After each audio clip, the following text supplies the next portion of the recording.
Hello everyone, today in this quick tutorial I'm going to be showing you how you can easily set an automatic delete timer on your Telegram application on your iPhone. So in order to begin, I'll open up the Telegram. Once I'm in the Telegram application, I can see the option settings on the bottom right corner. I'll click on it.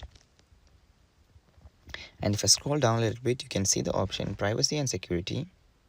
I'll just click on it. And now we can see the fourth option, which is messages. We have to go on to that one. And now you can see set a time for deleting the messages. So if we set an after 1 day, the messages will be deleted after 1 day of like 24 hours from the delivery. So if you want, you can just set a custom time as well, like set for like 6 months, 5 months or something like that. So once you have set that, the messages will be automatically deleted when the time is reached. So that's it for today's video, guys. Hope you found this video informative. If yes, please do like, share, subscribe, and thank you for watching. Have a nice day.